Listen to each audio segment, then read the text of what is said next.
Bismillahirrahmanirrahim. Assalamualaikum warahmatullahi wabarakatuh.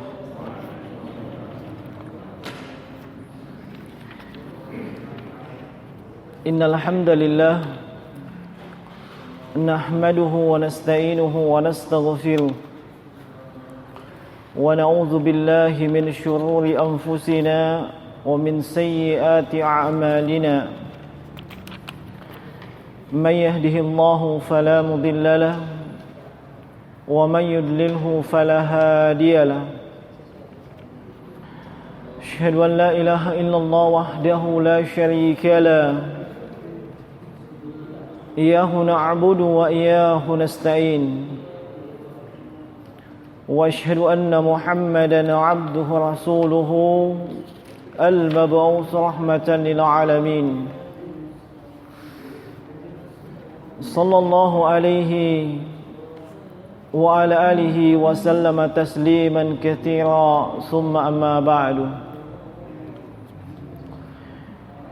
معاشر المسلمين والمسلمة hadirin wal hadirat sekalian, jamaah salatul maghrib yang saya hormati dan saya muliakan, walhamdulillah, segala puji bagi Allah Subhanahu wa taala semata. Dialah yang dipuji dengan keagungan zatnya. Dialah Allah Subhanahu wa taala yang diesakan dalam rububiyahnya. Dialah yang menciptakan segala sesuatu, menciptakan langit, bumi, manusia dan seluruh makhluk tanpa kecuali. Dan dia pula lah satu-satunya yang berhak untuk disembah dan diibadahi.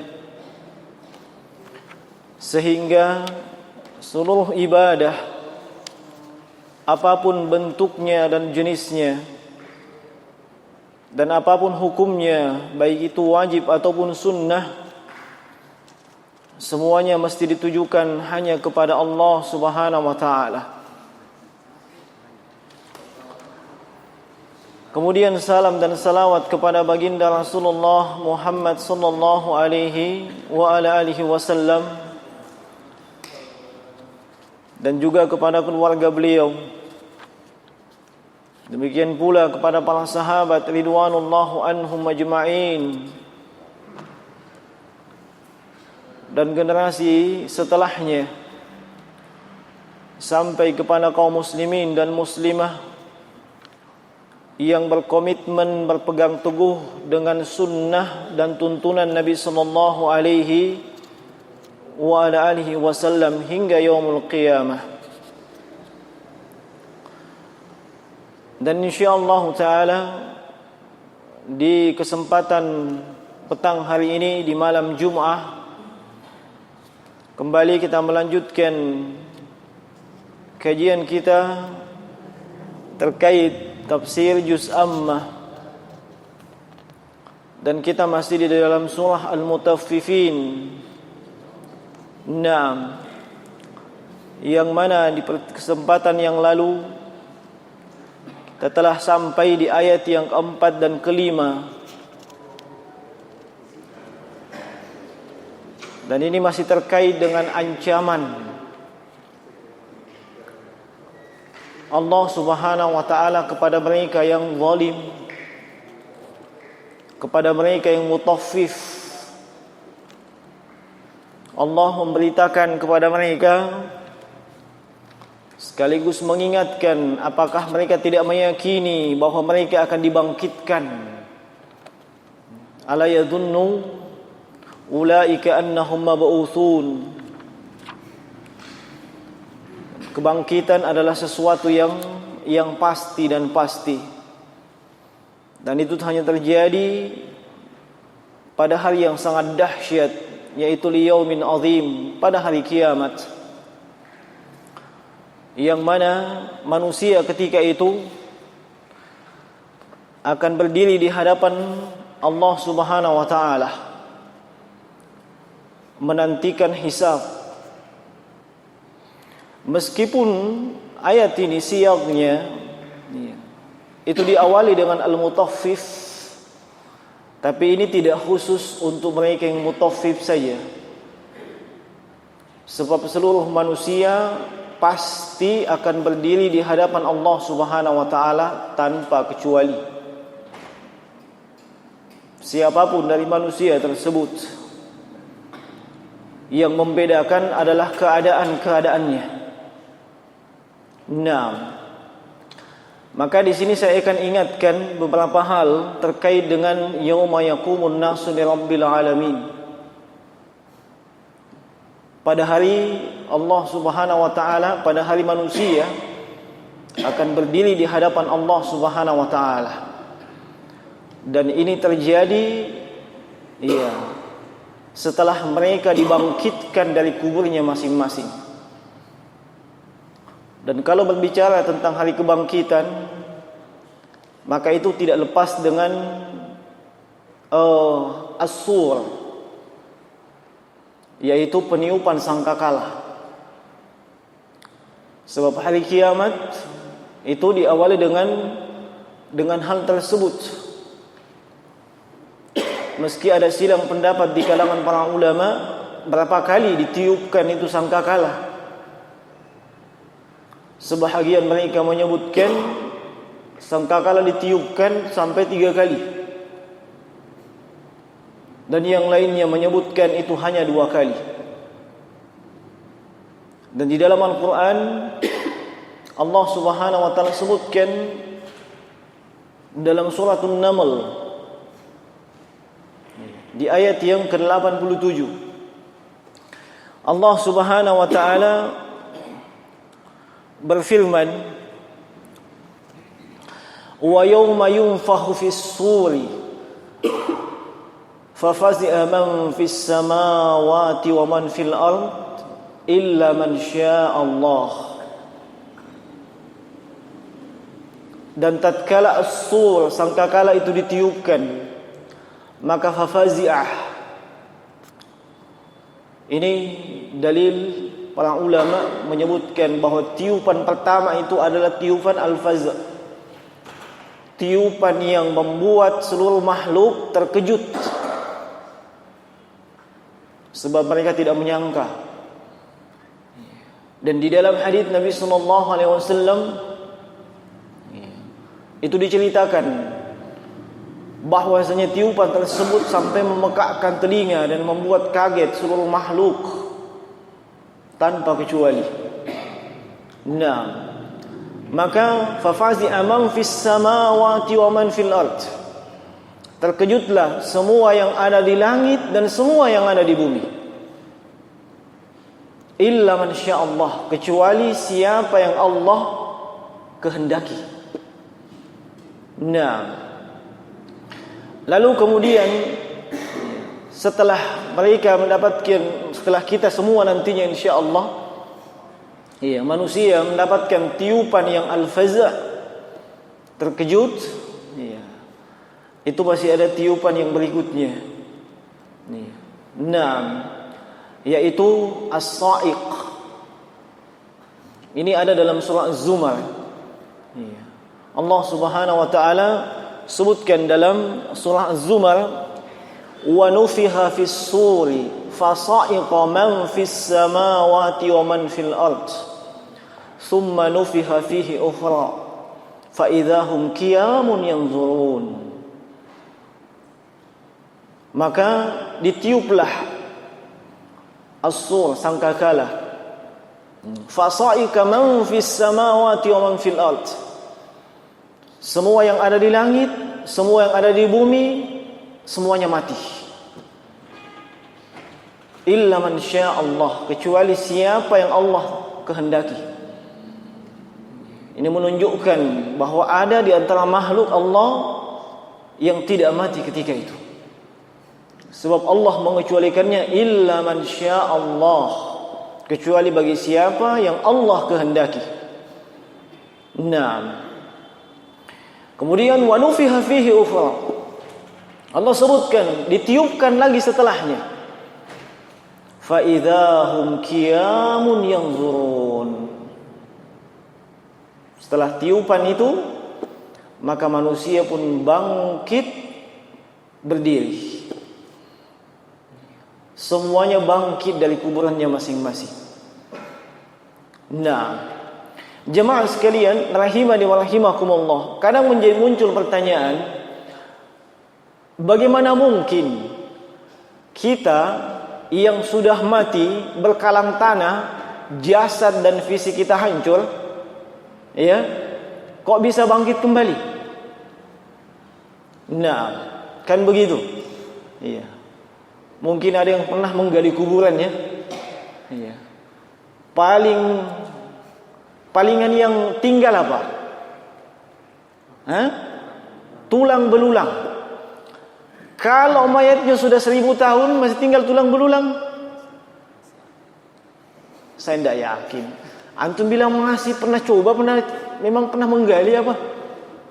Nah, ingat fisik kita dari tanah dan akan kembali ke tanah, akan dimakan oleh tanah, kecuali yang memang dikecualikan. Sebab ada fisik jasad manusia tidak akan digerogoti oleh tanah dan tidak akan dimakan oleh al-hasyarat, binatang-binatang dalam tanah. Kalau mau fisik antum utuh, ada beberapa golongan. Golongan yang pertama, al-anbiya wal mursalin, nabi dan rasul. Itu fisiknya tidak akan hancur, tetap utuh fisik mereka. Nabi SAW sebutkan dalam hadis beliau, Inna Allah harrama 'alal ard an ta'kula ajsadil anbiya. Allah mengharamkan bumi itu menggerogoti jasad fisik, jenazah para nabi. Nah, mungkin ada lagi yang bilang mau dibuktikan. Saya tidak perlu bukti, saya cukup dengan ucapan Nabi sallallahu alaihi wasallam. Beliau berbicara bukan dengan hawa nafsu. Nah, kemudian yang kedua, asyuhada. Mereka yang mati dalam keadaan syahid. Dan syahid yang dimaksudkan di sini adalah syahid yang mati di medan pertempuran. Sebab mati syahid itu banyak, ya. Mati syahid itu banyak. Kita di sini semua berpotensi mati syahid. Yang duduk di dekat kipas itu berpotensi mati syahid. Nah, kalau kipasnya jatuh kena dia dan itu yang menyebabkan dia meninggal, syahid enggak? Syahid. Sebab kata Nabi, wasahibul hadamu syahid. Seseorang yang tertimpa dengan sesuatu, apakah dinding, tembok atau apa saja, dan itu menyebabkan kematian dia, syahid. Nah, ada sekitar 15 bentuk mati syahid. Hanya saja tingkatannya berbeda-beda. Dan hukum-hukumnya juga berbeda-beda.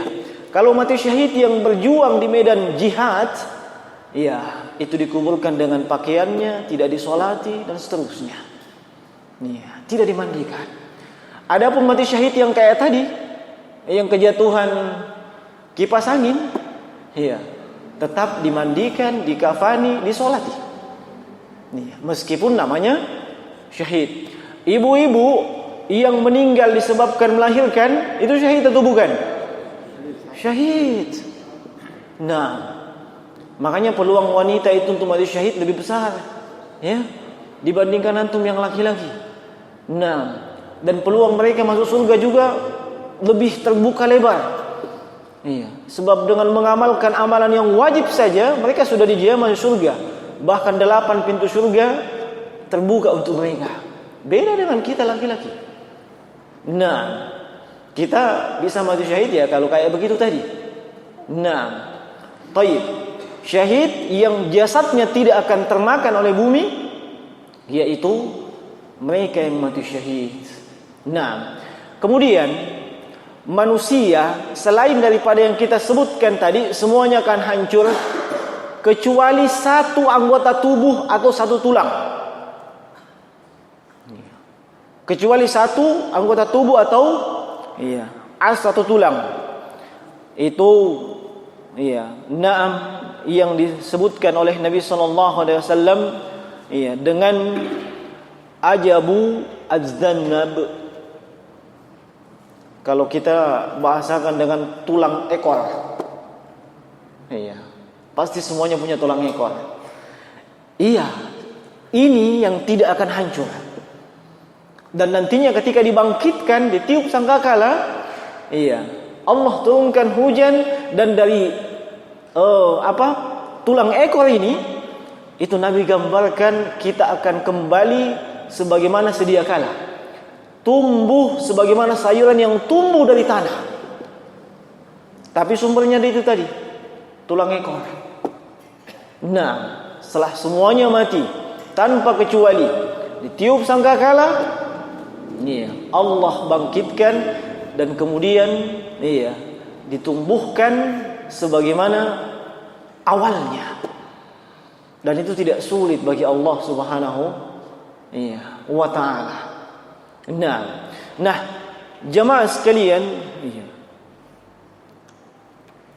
rahimani wa rahimakumullah. Kemudian keadaan nanti ketika hari pembangkitan. Keadaan ketika hari pembangkitan. Sudah kita ketahui kita akan dibangkitkan dengan model seperti yang kita sebutkan tadi. Nah, kemudian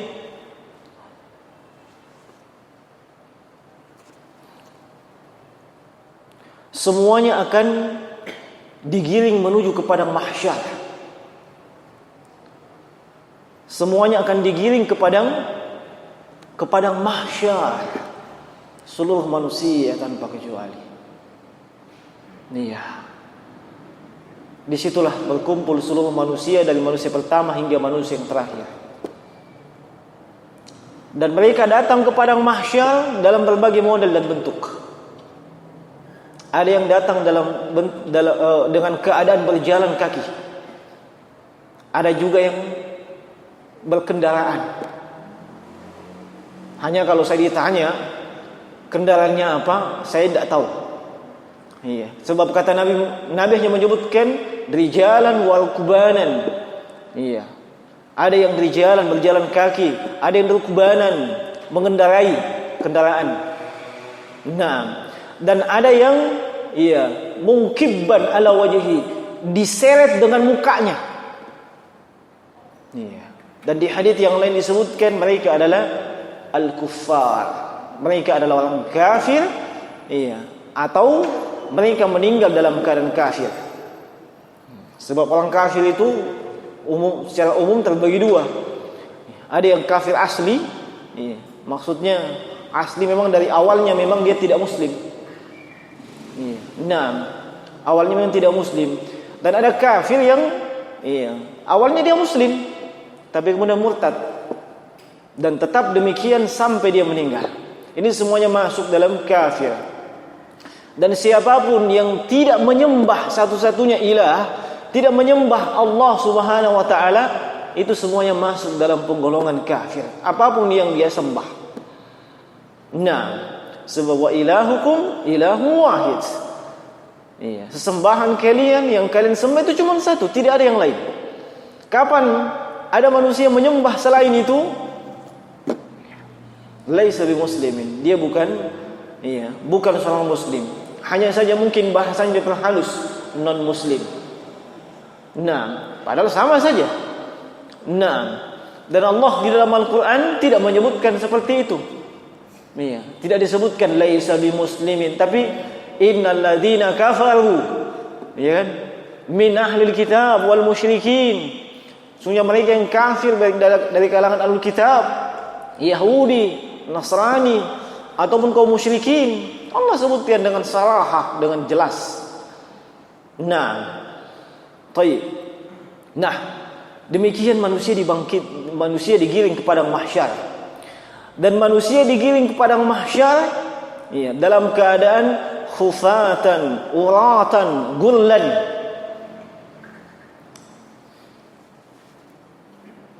Khufatan, tidak beralas kaki, tidak pakai sepatu, tidak pakai sendal. telanjang kaki, uratan, tidak memakai pakaian sama sekali. Tidak memakai pakaian sama sekali. Tolong diingat itu. Nah, sebab manusia pertama yang diberikan pakaian pada yaumul mahsyar itu adalah Nabiullah Ibrahim alaihissalam, bukan kita. Dan juga bukan Nabi sallallahu alaihi wasallam. Nah, tidak beralas kaki, dalam keadaan telanjang bulat, khufatan, uratan, gurlan. Iya, saya bahasakan saja langsung, dalam keadaan tidak disunat. Iya. Meskipun kita semua di dunia ini setelah disunat, sudah dikhitan, itu kulupnya, aduh bahasanya, itu akan kembali menutup. Kembali menutup. Nah, dan ketika itu manusia bukan tidak ada apa? Ketika itu tidak dibagi. Wanita sebelah sana, laki-laki sebelah sini, tidak ya? Tidak. Sama semua. Mungkin ada yang pikirannya ngeras di sini. Iya kan? Masa tidak dipisah laki-laki perempuan? Iya. Wah, bisa saling ngelihat dong. Iya. Betul. Pikiran kalian itu sebenarnya sudah dipikirkan oleh Aisyah, istri Nabi sallallahu alaihi wasallam. Ketika Nabi menyebutkan yuhsyarun nasa khufatan uratan gullan, kata Aisyah, ya Rasulullah, ya, yuhsyaruhum khufatan uratan gullan fayanzuru ba'duhum ila ba'd. Kalau mereka dibangkitkan demikian, maka antara yang satu dengan yang lain pasti saling melihat. Iya. Pasti saling melihat. Ternyata dan seterusnya. Tapi apa kata Nabi sallallahu alaihi wasallam? Al-amru yawma idzin asyaddu min an yahummuhum dzalik. Apa yang akan mereka hadapi di padang mahsyar, iya, itu yang menyita perhatian mereka. Sebab mereka tidak tahu mereka nantinya mau kemana setelah di padang mahsyar. Salah sedikit di sana, waduh, ribet, neraka. Iya. Nah, tidak main-main orang ketika itu. Fokus. Iya. Kita sudah menghadap Allah Subhanahu wa taala. Iya. Yang seluruh manusia melihat kita ketika itu, yang seluruh dosa Allah Subhanahu wa taala akan sampaikan kepada kita. Iya. Memang dosa yang kita lakukan tatkala kita mohon ampun, Allah ampuni insyaallah taala. Tapi itu tidak dihapus. Tolong digarisbawahi, tidak dihapus. Tercatat dengan rapi oleh Raqib dan Atid. Diampuni, diampuni. Makanya Al-Hasan Al-Basri rahimahullahu taala, iya, ketika beliau ditanya, "Ayaghfirullahu dzunubana?" Iya, apakah semua dosa-dosa kita akan diampuni? Iya. Katakan, diampuni. Walakin la yamhu, wallahi la yamhu. Demi Allah tidak dihapuskan, itu tertulis masih ada. Apapun yang pernah kita lakukan dengan detail, dengan rinci, waktunya, detiknya tertulis. Dan itu akan, ya Allah, di hadapan seluruh makhluk. Kalau di sini, ya, kita masih bisa sembunyi. Kita juga kalau di pengadilan masih bisa sewa pengacara. Meskipun kita membunuh, tapi kalau kita hebat, pengacara kita hebat, lolos. Di sana wallahi tidak ada yang bisa lolos, jemaah sekalian. Iya. Tidak ada yang bisa lolos. Nah, kemudian keadaan ketika itu jemaah sekalian, iya, yang tidak kalah dahsyatnya, tudna syamsu alal khalaik, atau kama qala Nabi sallallahu alaihi wasallam, tudna syams, matahari didekatkan kepada si manusia yang berkumpul, iya, ala qadri mil. Itu ukurannya 1 mil. Iya. 1 mil. Hanya yang meriwayatkan hadis itu ragu. Apakah mil yang dimaksudkan di sini adalah jarak 1 mil, ya, atau mil itu alat untuk apa namanya? Mencelak mata. Sebab ada alat untuk mencelak mata tidak terlalu panjang, itu namanya mil. Iya. Nah, yang meriwayatkan hadis, iya, bingung apakah itu maksudnya mil yang jarak atau itu maksudnya. Kata Syekh Muhammad bin Shalih Al-Utsaimin, tidak perlu dipermasalahkan. Kenapa? Yang jelas semuanya pendek. 1 mil itu pendek, itu lebih pendek lagi. Nah, dan jangankan hal tersebut jemaah sekalian, di dunia ini saja 1 mil itu matahari dari bumi, apa yang terjadi? Hangus kita. Hangus. Ya. Tidak ada yang tersisa di bumi ini. Ini di yaumil mahsyar jemaah sekalian. Ya. Sampai para ulama itu ditanya, wah, kalau di dunia saja manusia bisa hangus, kenapa di padang mahsyar mereka bisa bertahan? Iya kan? Nah, berapa lama orang di sana di padang mahsyar? Riwayat dari berbagai, apakah itu sahabat, tabi'in, itu berbeda-beda. Ada yang mengatakan 300 tahun, ada yang mengatakan 400 tahun, ada yang mengatakan 500 tahun. Tapi itu tidak perlu dipersoalkan, jelas lama. Iya, intinya lama. Nah, seandainya bilang 1 hari, ya itu pun 1 hari akhirat, 1000 tahun dunia. Nah, iya, lama di sana jemaah sekalian.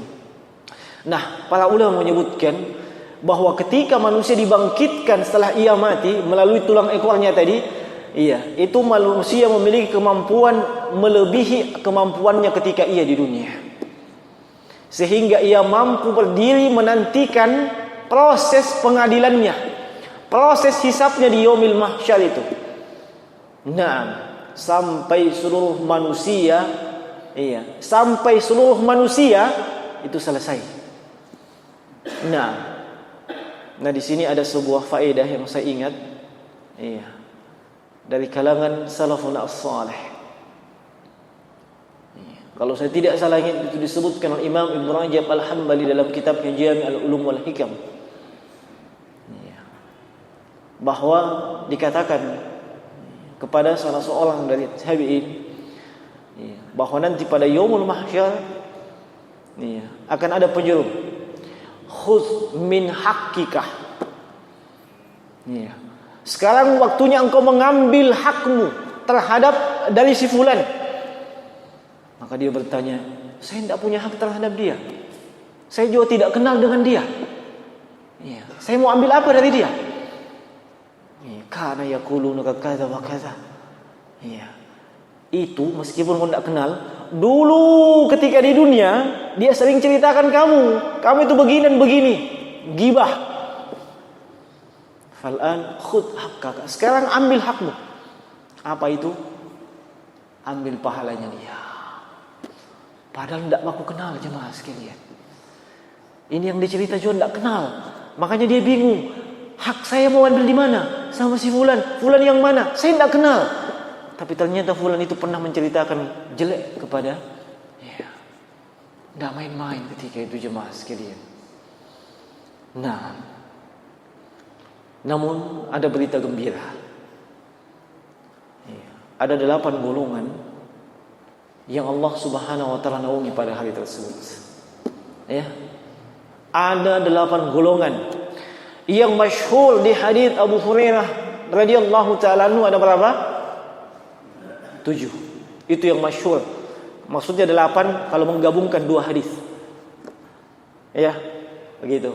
Nah, dan kalaupun disebutkan 7, orang yang paham usul fikih itu tidak akan permasalahkan. Artinya ketika Nabi menyebutkan 7 sekian dan sekian, itu bukan pembatasan. Itu bukan pembatasan. Dan banyak hadis-hadis demikian. Ketika Nabi mengatakan hakul muslim alal muslimi sittun, hak muslim atas muslim yang lain itu ada 6. Bukan cuma 6. Itu bukan pembatasan. Nah, mereka dinaungi, ya, dan mereka bernaung di bawah arasy Allah Subhanahu wa ta'ala. Mereka tidak merasakan sama sekali teriknya matahari.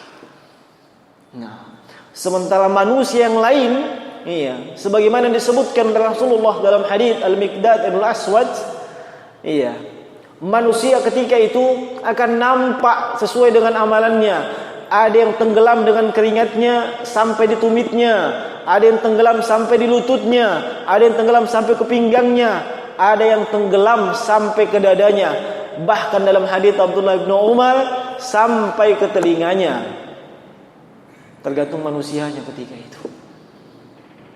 Nah, disitulah nampak, ya, apa yang telah kita usahakan di dunia ini. Memang saat ini kita belum lihat, jemaah sekalian, belum kita lihat. Iya. Kita hanya mendapatkan janji Allah, janji Nabi yang kita yakini dengan keimanan kita.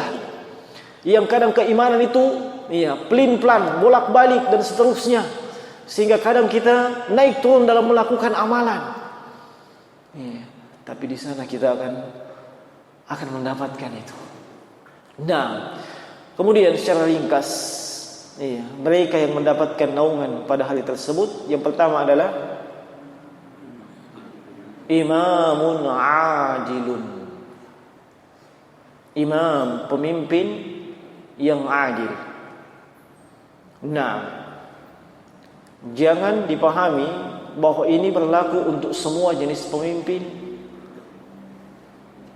Pemimpin sholat, pemimpin rumah tangga, pemimpin RT, RW, pemimpin rumah sakit, pemimpin puskesmas. Bukan itu. Lihat konteks bahasanya. Imamun adilun. Iya. Itu apa namanya? Sifatun wa mausufun. Iya, dalam bahasa Arab. Itu maksudnya pemimpin tertentu. Bukan semua pemimpin. Dan para ulama ketika menjelaskan hadis itu adalah imam al-muazzam. Dia adalah pemimpin dari sebuah, iya, negara atau dari sebuah kerajaan. Nah, ini keutamaannya luar biasa kalau mereka berlaku adil. Iya, sebab di hadis-hadis yang lain, iya, setiap pemimpin negara, pemimpin kerajaan, pemimpin yang mana sekecil apapun bentuk penyelewengannya terhadap rakyat, dia akan datang pada hari kiamat dalam keadaan mendapatkan murka Allah. Tapi manakala dia adil dalam kepemimpinannya, subhanallah, dia di urutan pertama. Urutan pertama yang mendapatkan naungan di sisi Allah Subhanahu wa ta'ala. Yang kata Nabi tidak ada naungan selain pada itu. Yang kedua apa? Yang kedua, iya, ini bagi yang masih muda-muda, iya, syabun nasya'a fi ibadatillah, pemuda yang masa mudanya, masa remajanya, ia beribadah kepada Allah Subhanahu wa ta'ala. Nah, ia beribadah kepada Allah Subhanahu wa ta'ala. Dia tidak seperti dengan pemuda yang lain yang menghabiskan waktunya dengan hal-hal yang tidak bermanfaat, hal-hal yang tidak berguna. Iya. Nah, tidak. Iya. Dia pemuda yang masa mudanya diisi dengan beribadah kepada Allah. Dan itu sesuatu yang sangat-sangat kurang di masa kita ini. Nah, bagaimana dengan pemudi? Bagaimana dengan pemudi? Iya, sama. Pemudi juga demikian. Nah, sepanjang pemudi itu menghabiskan masa pemudinya, masa remajanya, juga dalam beribadah kepada Allah, dalam ketaatan kepada Allah. Nah, kemudian yang ketiga apa? Kita cepat, waktu tidak cukup.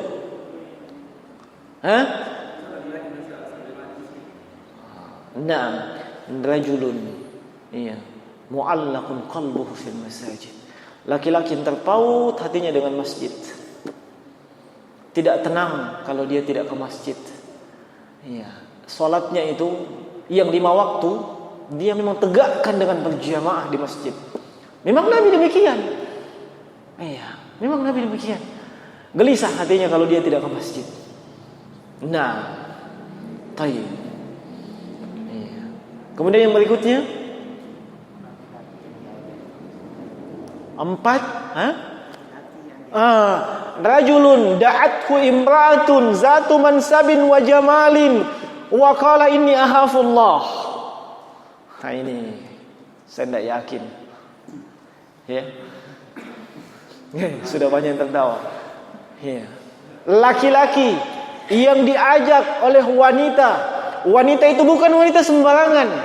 Zatu mansabin, wanita dari golongan terhormat. Garis keturunannya darah biru. Kemudian za jamalin, dia punya kecantikan yang luar biasa. Wanita yang mengajaknya, wanita yang mensupportnya untuk melakukan perzinahan. Biasanya yang memaksa itu siapa? Hah? Laki-laki.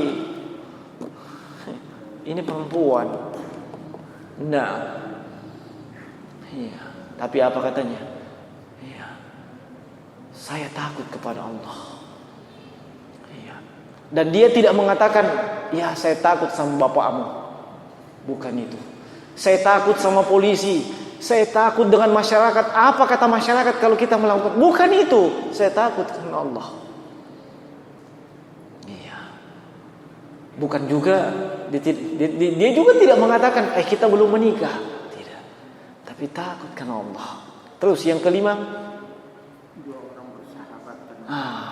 rajulani yatahabbani fillahi ijtama'a fillah wa yatafarraqa fillah. 2 orang yang mereka saling mencintai. Maksudnya di sini bukan laki-laki dan perempuan, laki-laki dan laki-laki, perempuan dengan perempuan. Mereka saling mencintai dalam bentuk ukhuwah Islamiyah, persaudaraan Islam. Iya, mereka saling mencintai disebabkan apa? Karena Allah. Iya, mereka bertemu karena Allah, berpisah juga karena Allah. Bagaimana bentuknya? Iya, saya bersahabat dan cinta kepada Anda karena Anda taat kepada Allah. Iya, itu yang membuat saya suka dan cinta kepada Anda. Anda beriman, iya, melaksanakan ibadah, taat kepada Allah, maka saya cinta dengan Anda. Tapi begitu Anda bermaksiat, tinggalkan perintah Allah, maka kita bertemu karena Allah, berpisah juga karena Allah. Itu maksudnya. Iya. Yang ke-6, sudah ke-6, 7 ya? Ke-6 apa? Rajulun yatasaddaqa bi yaminih. Iya. Wa lam ya'rifu shimalahu ma anfaqa bi yaminih. Dia berinfak dengan tangannya, tangan kanannya, sampai tangan kirinya tidak tahu. Ini tangan kanan berapa diinfakkan. Ya. Sedemikian rahasianya, sedemikian ia menjaga keikhlasannya. Iya. Bukan cuma orang di dekatnya yang tidak tahu, anggota tubuhnya sendiri tidak tahu. Iya. Sedemikian dia menjaga. Iya. Sebab kadang itu mempengaruhi keikhlasan. Iya, apalagi ini zaman politik. Oh, masya Allah, fulan nyumbang sekian di sana. Oh, ternyata besok mencalonkan diri dan seterusnya. Menjaga keikhlasan, meskipun tidak tercela secara mutlak kalau kita menyumbang dengan terang-terangan. Kadang itu baik untuk memotivasi. Kadang itu baik. Nah, untuk menghindari fitnah juga. Jangan sampai kita dianggap tidak pernah nyumbang. Nah, tapi yang paling utama dan terbaik demikian. Yang ketujuh apa? Apa? Rajulun zakarallahu khalian fafadat ainahu. Iya. Mereka laki, pemuda, pemudi, remaja, remaji yang berzikir kepada Allah. Dia berzikir kapan? Di saat tidak ada yang melihatnya. Bukan di tengah khalayak ramai, bukan di tengah-tengah seperti ini, tapi ketika dia sedang sendirian. Lalu apa yang terjadi? Fafadat ainahu. Menetes air matanya, mengingat dosanya. Nah, biasanya air mata kita kalau di tengah-tengah orang kan masih tanda tanya. Jangan sampai air mata buaya. Ya. Tapi kalau seorang diri, tidak ada yang melihat, hanya dia dengan Allah. Iya, biasanya itu kan orang malas beribadah ketika itu. Iya, kenapa seseorang rajin dan semangat beribadah? Ada yang ngelihat. Iya. Tapi ketika sendiri itu biasanya momen yang sangat terjaga keikhlasan di situ. Nah, sudah 7. Yang ke-8 tidak ada dalam hadits Abu Hurairah tadi, tapi ada dalam hadits yang diriwayatkan oleh Imam Muslim. Iya, man qada dainan. Iya, siapa yang memberikan keringanan. Lihat, man bentuknya umum, siapa saja dari kalangan kaum muslimin, laki perempuan, tua muda, siapa saja yang memberikan keringanan terhadap orang yang berutang. Terhadap orang yang berutang, maksudnya mungkin orang berutang itu kesulitan untuk membayar utangnya, dia kasih tempo. Iya, asalkan dia jujur. Iya, dia kasih tempo. Iya. Naam. Au qada anha, bahkan kadang sudah, tidak apa-apa. Iya. Lunas saja. Itu golongan yang ke-8. Iya. Dan itu memang sulit. Kenapa? Tabiat kita apa? Wa yuhibbunal mala hubban jamma. Manusia itu bagaimanapun dia sangat cinta dengan harta dengan kecintaan yang luar biasa. Makanya ketika seseorang demikian, dia mengorbankan tabiat aslinya. Yang tabiat aslinya apa? Cinta dengan harta benda. Tapi dia memberikan keringanan, bahkan kalau kita tidak bisa jadi 8 ini, dan itu sulit mungkin ya, sebab kita tidak mungkin jadi pemimpin negara di sini semua. Nah, iya kan? Kalau kita tidak bisa 8, 7 lah. Ya. Gimana? Iya. Kalau tidak bisa 7, minimal 1. Kita tidak bisa bayangkan di padang mahsyar, jamaah sekalian. Itu hal yang dahsyat. Makanya persiapannya saat ini. Kalau tidak bisa semuanya satu. Iya, boleh milih di situ. Silahkan milih. Nah, tapi ingat itu dilakukan dengan keikhlasan. Iya, baik. Ini selalu kita kelewatan waktu ini. Nah, ini sepenggal keadaan pada hari kemudian. Iya. Yauma yaqumun nasu lirabbil alamin. Manusia tatkala berdiri di hadapan Allah Subhanahu wa taala, dihisab. Disitulah dihisab manusia. Nah, dan disitulah ditimbang amalan kebaikannya dengan amalan keburukannya. Dan nanti di ayat berikutnya itu akan disebutkan bagaimana pembagian kitab. Inna kitabal fujjari lafi sijjin. Wa ma adraka ma sijjin. Kitabun marqum. Wailu yawma idzin lil mukadzibin alladzina yukadzibuna biyaumiddin wa ma yukadzibu illa kullu mu'tadin asim. Nah, saya kira ini bisa kita ingatkan di kesempatan petang hari ini. Yang kedua itu datang dari saya pribadi, yang benar datang dari Allah Subhanahu wa taala. Baik, mungkin ada pertanyaan? Tapi jangan panjang, iya.